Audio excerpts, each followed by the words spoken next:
Hi, in this video we're going to be looking at how we can improve the sine synth that was created in the first video in this series. So I would suggest if any of this doesn't look strange to you, I would revisit that video before watching this one. And just a quick resume: we have our MIDI object, which receives any MIDI information received in our computer. This goes to X note in, which splits this MIDI information into several things. We've got pitch, we've got the velocity, if it's a note on or note off, and we've got our channel. The pitch is changed between a MIDI note number, which will be between 0 and 127, and to a frequency. So MTOF changes the MIDI note number to frequency, and then this frequency is fed to a cycle object, which starts generating a sine wave at this frequency. Now when a key is pressed, that causes 1 to happen in our object, and then when a key is released, that causes a letter, a 0, to actually happen there. So this multiply squiggle object basically multiplies the stream by either a 1 or a 0. If it multiplies the stream by a 0, it silences the output. If it multiplies by 1, the output goes through unaffected. So I have a sine wave oscillator which sort of turns on and off like that. So the note on and off is turning on and off the screen. Now, it might be a better way of doing this is to use an ADSR. If you'll hear, there's a bit of a click when it starts.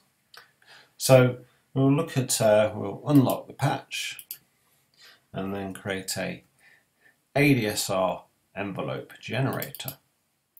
And you can get information by that by right-clicking on the object. And here we have an ADSR sort of set up for us. So again, we can sort of use this as a start off for us. If we unlock this and then select the objects we want to borrow, we'll copy that and then remove the old one. We'll paste this into our window here. We don't need this bit at the end.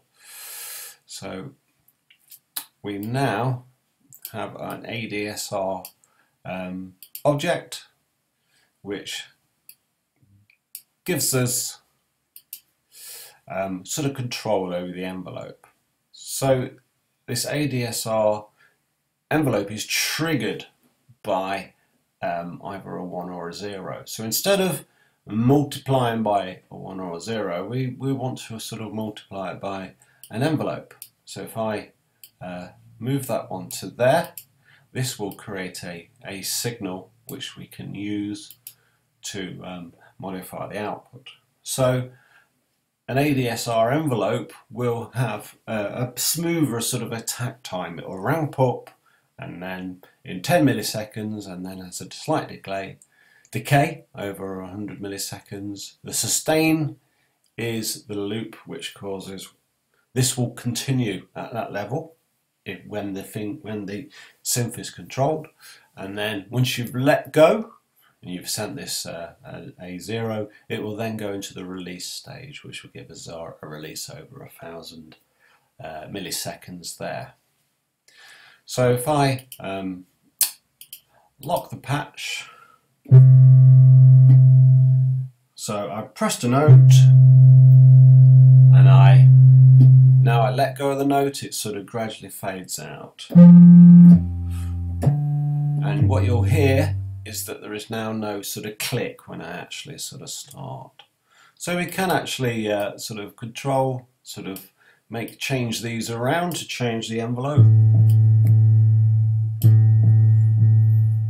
If I want to remove the amount that's played at the end of the note, I can sort of change the envelope on that. So now that's sort of giving us a lot more control over how the notes are actually triggered. So that's our sine synth with a ADSR envelope.